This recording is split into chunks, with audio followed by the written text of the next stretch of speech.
تصور کنید هیچ چیز نبود، فقط تاریکی، آبهای اولیه یا شاید هم یک موجود یگانه.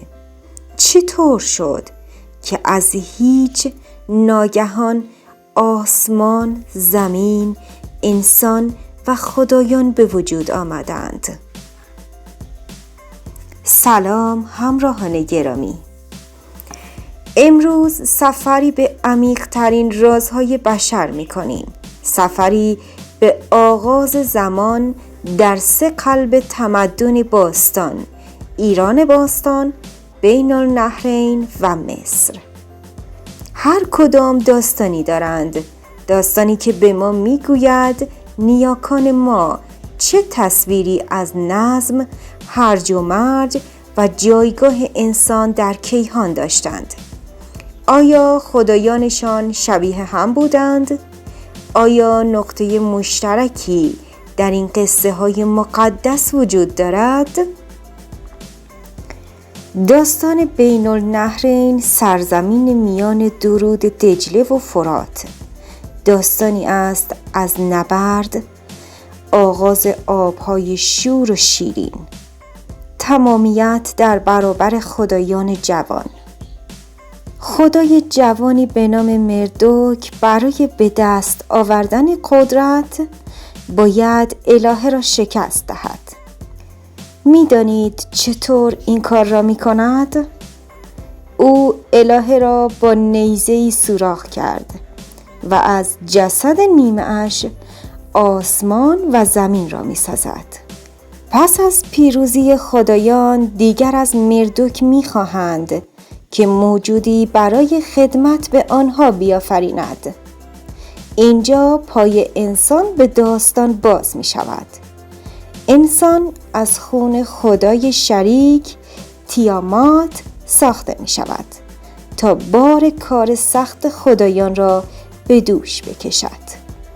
در این جهان بینی نظم حاصل یک جنگ داخلی و پیروزی قهرمانانه ای است و انسان کارگر خدایان است. حالا بریم سراغ مصر، جایی که نیل شریان حیات بود. داستان خلقت مصری ها بر محور مائت یعنی نظم، حقیقت و تعادل استوار است. ابتدا فقط نون، آبهای کیهانی و بی پایان وجود داشت. از این آب تپه‌ای اولیه سر برآورد و اولین خدا، آتوم یا رع، خود به خود پدیدار می شود. برخلاف بین النهرین، اینجا خبری از نبرد بزرگ اولیه نیست. خلقت یک فرایند خودپایداری است. رع یا خدای خورشید با تنهایی خود مبارزه می کند و با نیروی کلام یا عطسه خود خدایان دیگر هوا و رطوبت را پدید می آورد و سپس جهان را شکل می دهد. انسان در روایت‌های مختلف یا از اشک رع یا گل و لای کنار نیل خلق می شود و وظیفه اصلیش حفظ مائت و جلوگیری از بازگشت هرج و مرج است. مقایسه سریع، نظم در مصر یک وضعیت از پیش تعیین شده است که باید حفظ شود، نه یک دستاورد جنگی. و حالا میرسیم به روایت ایرانی که شاید از نظر فلسفی عمیق‌تر باشد: کیهان شناسی زرتشتی.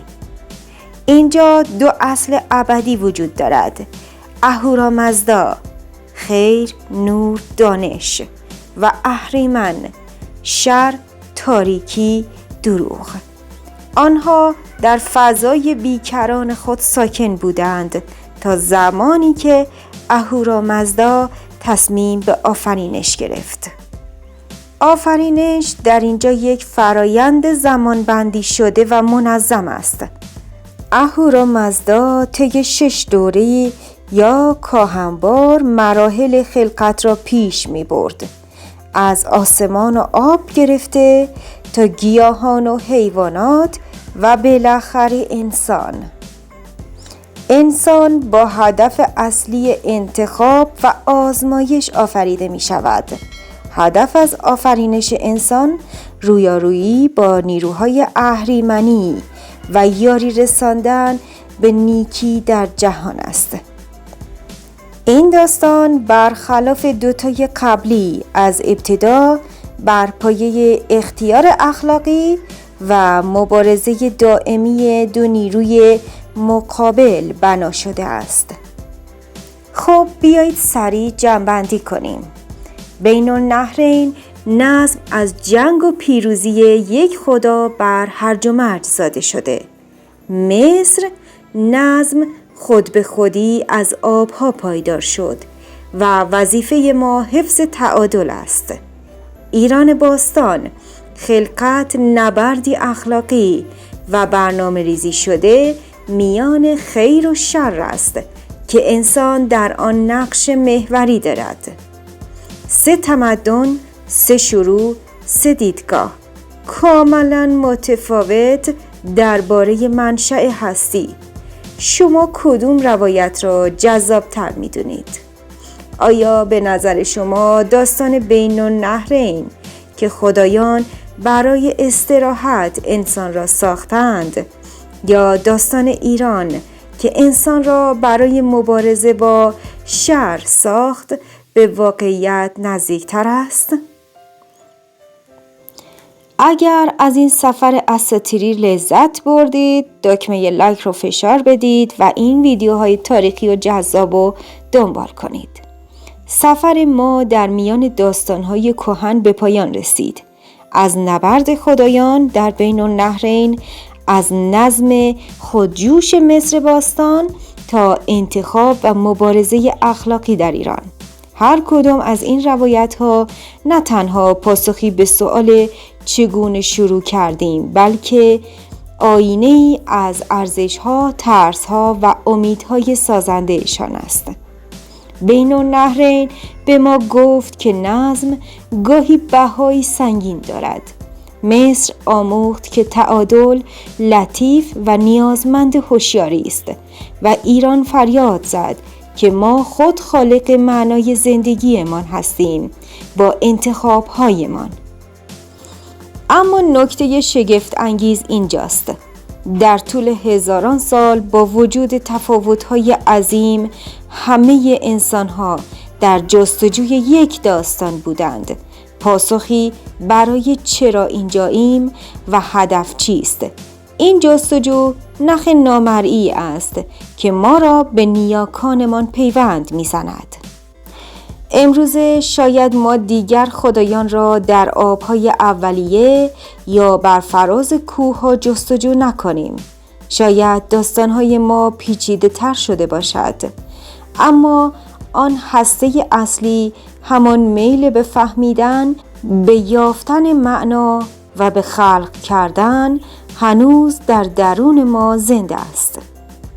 چه از دل نبرد آفریده شده باشیم، چه از آب و چه با انتخاب آزاد، امروز ماییم که در این سیاره زیبا روایت خودمان را می نویسیم.